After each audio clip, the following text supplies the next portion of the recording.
Welcome to my YouTube automotive channel. Today I have a 2010 Volkswagen Tiguan, and in this video I will show you how to remove and replace the radio unit. This video will apply to first generation of Volkswagen Tiguans made from 2007 all the way up to 2015.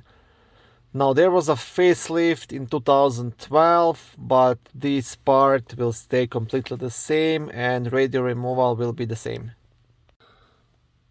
Before starting, make sure to disconnect the battery, because most likely you'll have to disconnect the passenger airbag sensor, and if you disconnect the radio as well and planning to connect it back in, it's gonna ask you for the code if you don't disconnect the battery, so make sure to have the battery disconnected. Okay, so first you'll have to remove these two black plastic pieces, this one and this one. Now they just pry out, and the best tool to use would be like a plastic trim remover just to pop it out. If you don't have one, you can use a flat screwdriver or anything else you have handy. But in that case, you have to be careful not to make any scratches around the dashboard. Okay, so this is the idea. So just gently pry it out and completely pull it out.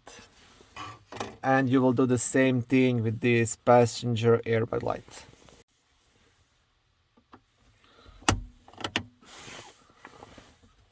Okay, now once you have this removed as well, now like I said, make sure to have the battery disconnected if you're planning to unplug this airbag connector. But to remove the radio, you don't actually have to unplug it. This is up to you. I will leave mine plugged in. Once these two plastic pieces are removed, now you will gain access to two T20 Torx 20 screws. One will be here and other one on the other side. So what you want to do, you just want to remove those screws, and that way you'll be able to pop out this complete plastic piece that's surrounding the radio. Okay, so these are the screws. And like I said, now you can gently pop out this big plastic piece.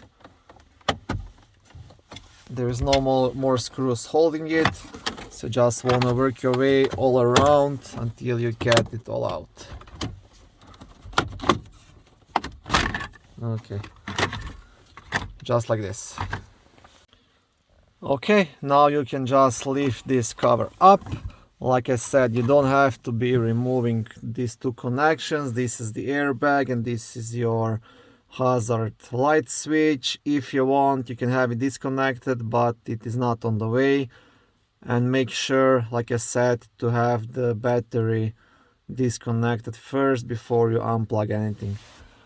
By removing this plastic, now you've gained access to 4 additional screws, which are actually holding the radio in place. So one here, one down here, and 2 on the right side, one here and one here, and they're also Torx T20.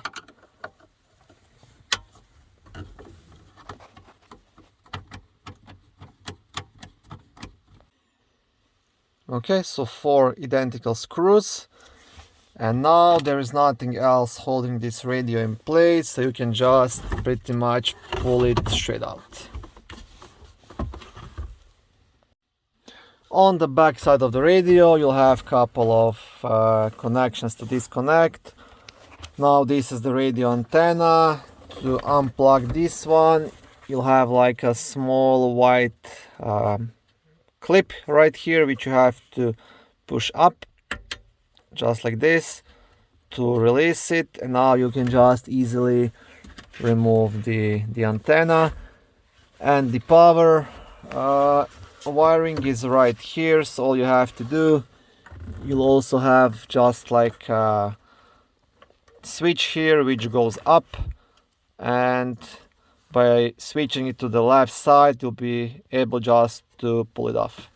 I won't be removing this one because I didn't disconnect my battery, and on these vehicles actually if the battery is not disconnected, the radio is gonna ask me for the code, and honestly I don't know the code for this radio, so I will not be pulling these wires out, but this is how you do it. So once again, you'll have a small black clip right here.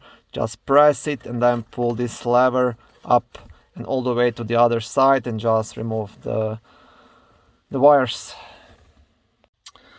If you are replacing this factory radio with another factory radio, keep in mind you will need a new radio code.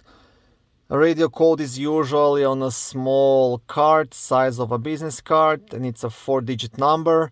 If you don't have that code, your new radio, new factory radio will not work in this car. So if you're getting a new factory radio from a car salvage or a private sale, make sure to look in the owner's manual, try to find that radio code, try to find that small card.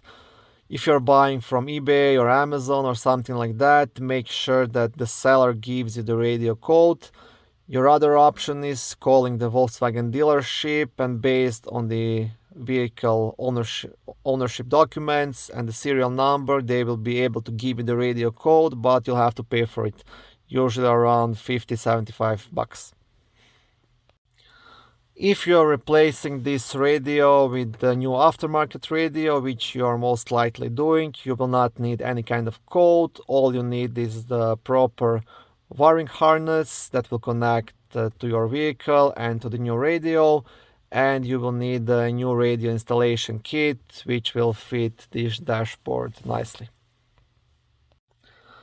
Okay, thank you for watching this short video. I hope it was helpful and educational. If it was, please like it and consider subscribing and joining my YouTube automotive channel. On my channel there is lots of how-to videos, do-it-yourself videos, car reviews, product reviews, and other similar automotive topics.